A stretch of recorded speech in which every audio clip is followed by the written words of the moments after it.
Ce que vous allez voir dans cette vidéo n'est pas simplement une construction de bateau, c'est un défi à la logique.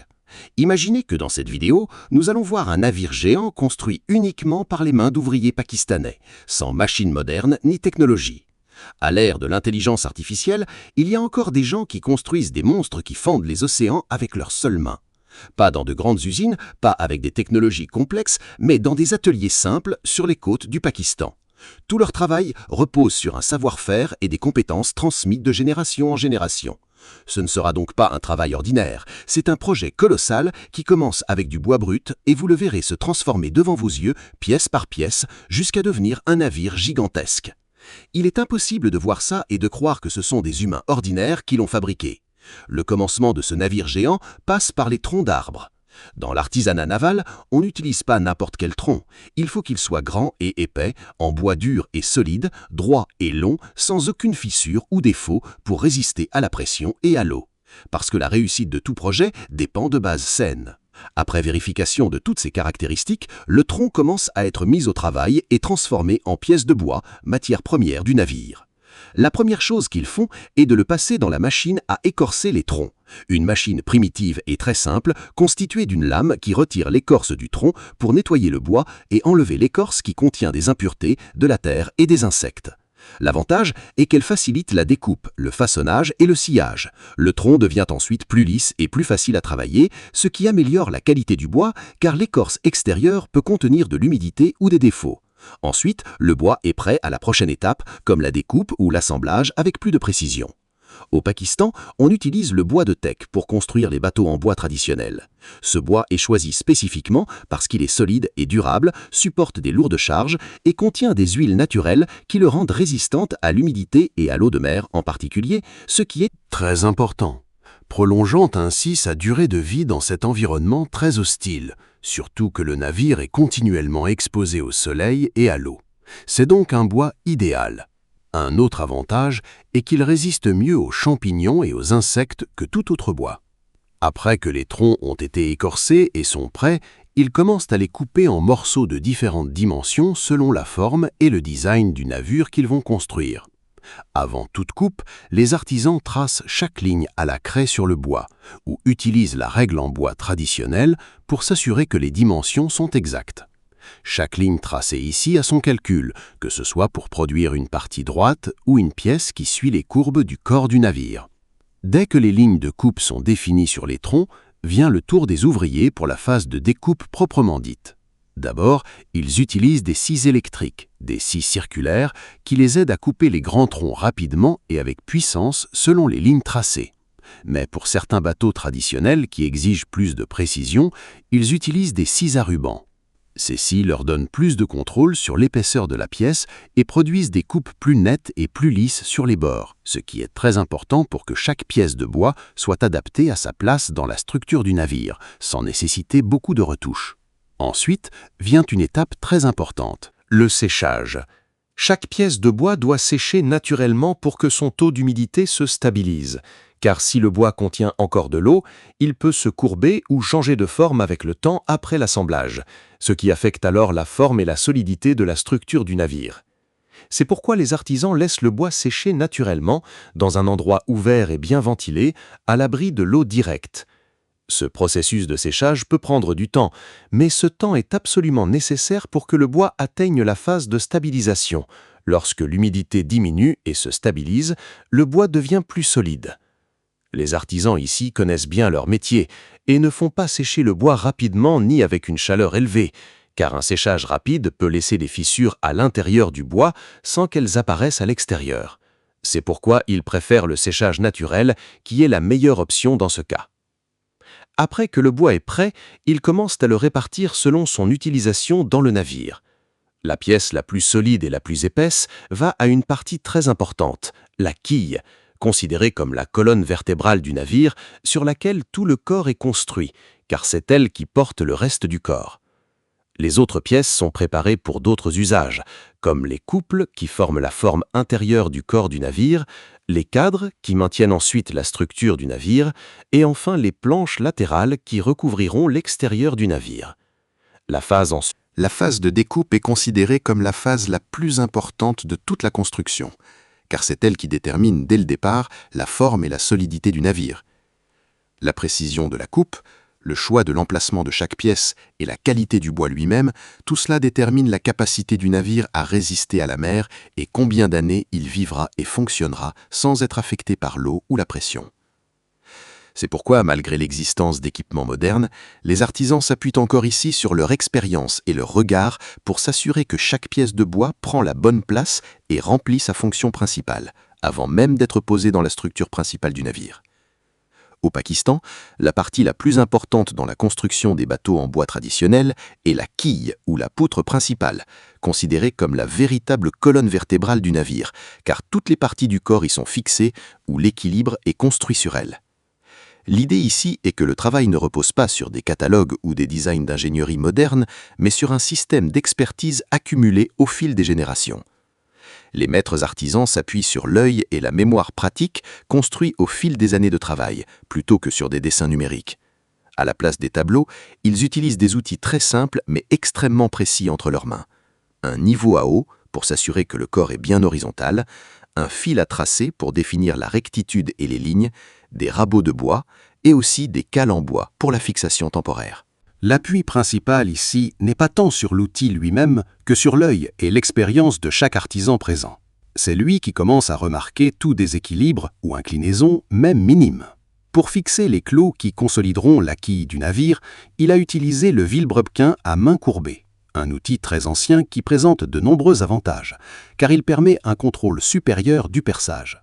L'artisan peut régler la force et la vitesse du perçage avec sa main sans abîmer le bois ni créer de fissures. Et les trous sont très précis aux emplacements des clous, car il est crucial que ces ouvertures soient calculées avec exactitude pour la répartition de la charge dans le corps du navire. Cet outil est donc vraiment idéal pour le bois dur. Ils utilisent également des clous en acier galvanisé, longs et épais, pour bien maintenir ce bois. Ces clous résistent à la rouille et à la corrosion pour que l'eau de mer salée ne les affecte pas avec le temps. Après avoir introduit les clous dans les trous, il les fixe avec des écrous et les serre très fermement à l'aide de longues clés. Et maintenant, enfin, après que la quille du navire est prête, nous passons à une nouvelle étape, l'installation des couples du navire. Ces couples sont installés l'un après l'autre et suivent des courbes que les artisans peuvent calculer à l'œil et à l'expérience seuls, ce qui est bien sûr très difficile et demande beaucoup de temps de formation et de travail avant de l'acquérir. Avec les outils primitifs qu'ils utilisent, ils fixent les énormes pièces de bois des couples ensemble. Ces couples sont aussi appelés les cadres, une partie essentielle de la structure du navire, que ce soit au Pakistan ou ailleurs. Ces couples sont des pièces de bois courbées qui s'emboîtent par des nœuds à l'intérieur du navire et s'étendent sur toute la longueur de la structure.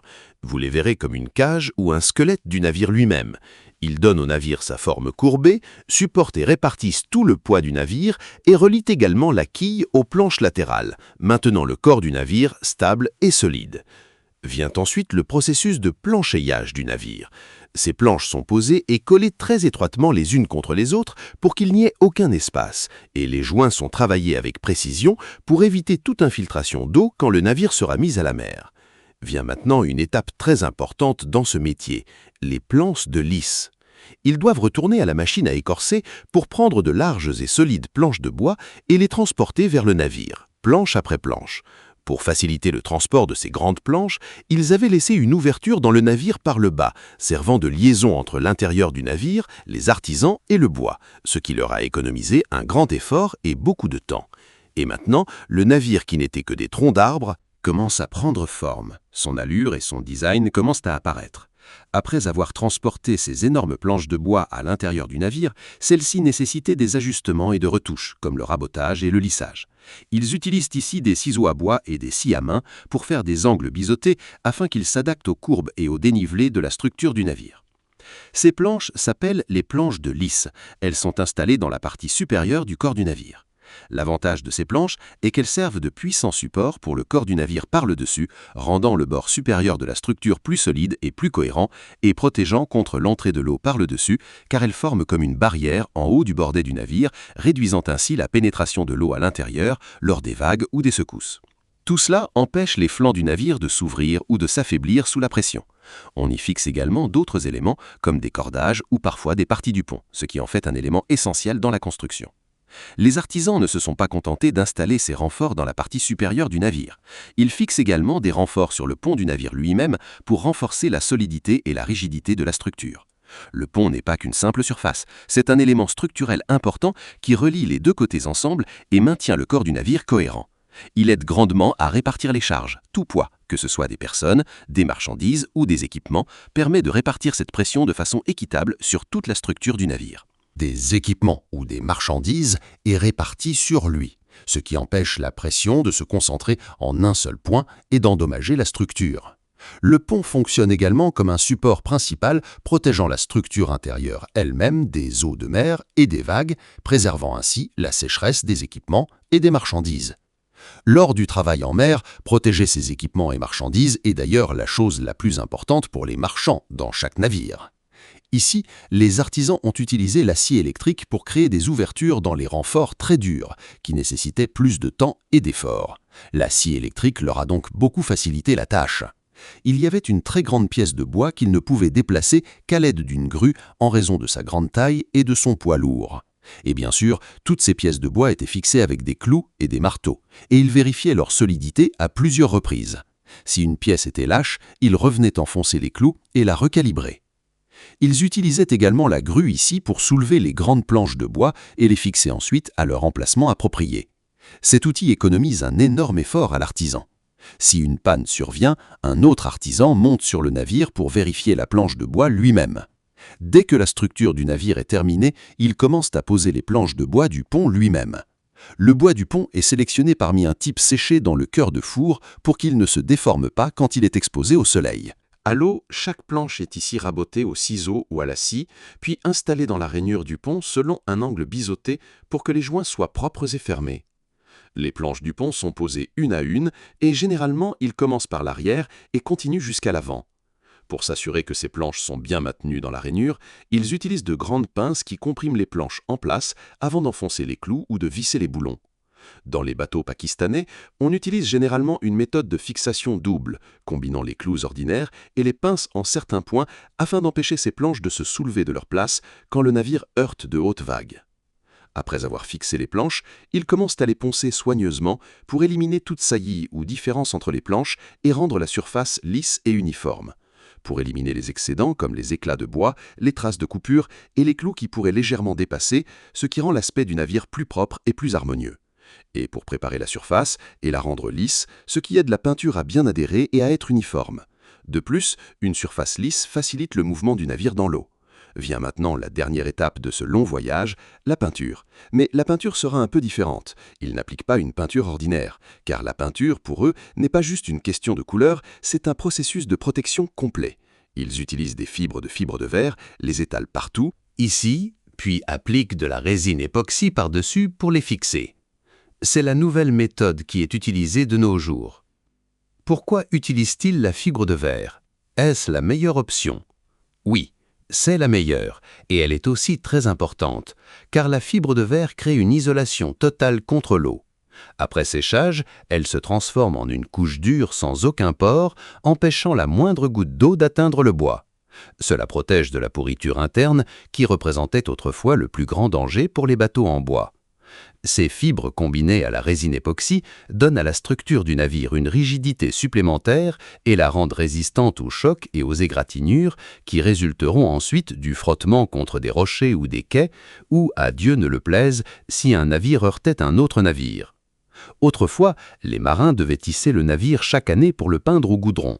Mais la nouvelle méthode, la fibre de verre, dure de longues années sans renouvellement, ce qui économise du temps et de l'effort. Une autre chose formidable dans la fibre de verre est qu'elle empêche l'accrochage des bernacles, la croissance des algues et l'attaque des tarets, des vers de bois qui se forment sur le bois avec le temps.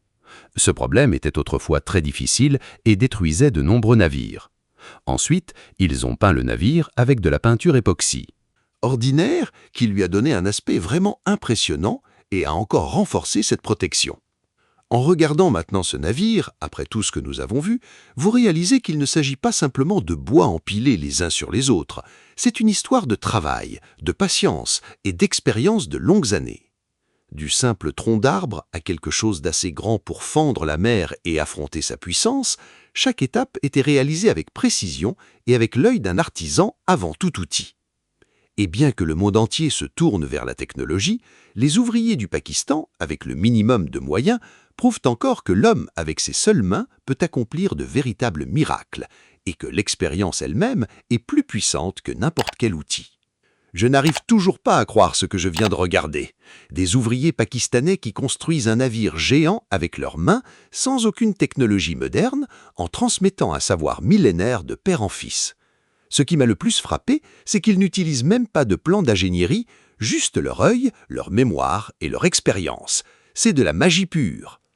Bravo à DIY Fighters pour nous avoir offert ce documentaire exceptionnel. C'est exactement le genre de contenu qui manque sur YouTube. Des vrais hommes, un vrai métier, une vraie passion. Abonnez-vous, vous ne trouverez nulle part ailleurs une telle qualité.